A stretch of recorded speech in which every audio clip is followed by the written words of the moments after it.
Коми издан двухтомник «Моя звезда была полярной», посвященный памяти Николая Герасимова, заслуженного геолога России с 2003 года, дважды занимавшего пост министра инвестиций, промышленности и транспорта Коми, а с 2016 еще и зампредседателя правительства региона.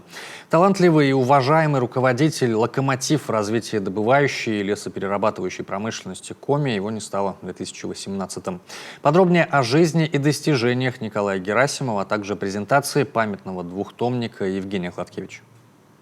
Лидерские качества, всегда особую старательность и максимальную вовлеченность в работу Николай Герасимов проявлял уже со школьной скамьи. Все это чуть позже станет залогом успеха и в освоении геологом Севера. В Коми, а именно в Заполярную Воркуту, молодой Герасимов прибывает сразу после окончания университета. Разведывание недр сближает его и с будущей супругой Ольгой. Поначалу, когда были молодыми в партии одной работали, потом, понятно, у меня появились дети, и я уже меньше ездила. Вы знаете, он всегда был таким, как сказать, энтузиастом, и всегда да и в молодости, потом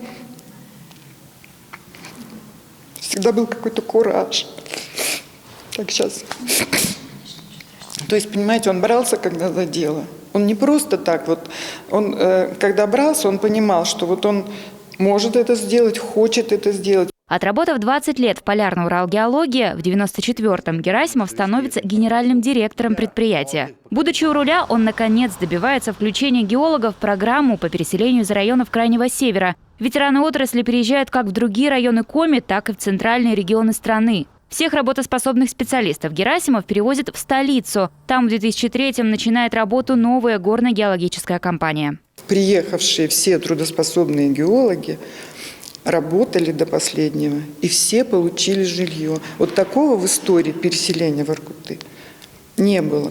Будучи уже министром промышленности и заместителем председателя правительства Коми, Герасимов уделяет особое внимание развитию лесной отрасли. При нем модернизируются лесоперерабатывающие предприятия, открываются новые, в том числе и в отдаленных районах республики. Он часто выбивает дополнительное финансирование региона из федерального бюджета. При нем ремонтирует аэропорты, в столице запускает общественный транспорт нового поколения на газомоторном топливе. В 2014-м Николай Герасимов способствует вхождению Коми в программу стратегии развития арктической зоны. Впереди так много планов по реализации этой инициативы.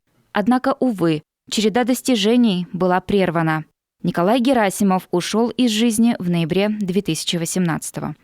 Мы всегда могли прийти к нему, объяснить и проговорить все тонкости, все нюансы, то есть дать такую справедливую оценку и дать справедливое такое направление в работе. И еще один немаловажный момент, он был очень человечным человеком, человек, который очень любил и жизнь, и очень любил людей, с которыми он находится рядом, и с которыми он проводил, наверное, большую часть своего времени.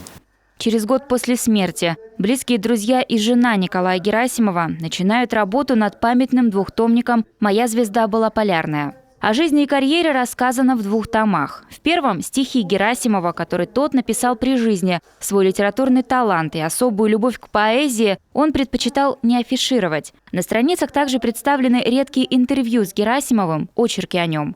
Второй том – сборник воспоминаний членов семьи, земляков и журналистов, а еще редкие переписки с коллегами. Эта потеря, конечно, она невосполнима для меня. И вот эта книга, в принципе, почему она для нас важна, что ты можешь раз от раза еще и еще раз поговорить с ним, прочитать то, что он хотел сказать. Всего Коми республиканской типографии выпущено 1000 экземпляров. Около 100 были разосланы в библиотеки райцентров. 8 отправились в Национальную библиотеку Коми. Еще несколько в другие регионы России, чтобы и там знакомые Николая Николаевича смогли ближе познакомиться с его биографией и творчеством. Евгения Клаткевич, Вячеслав Беспалов, телеканал Юрган, Сыктывкар.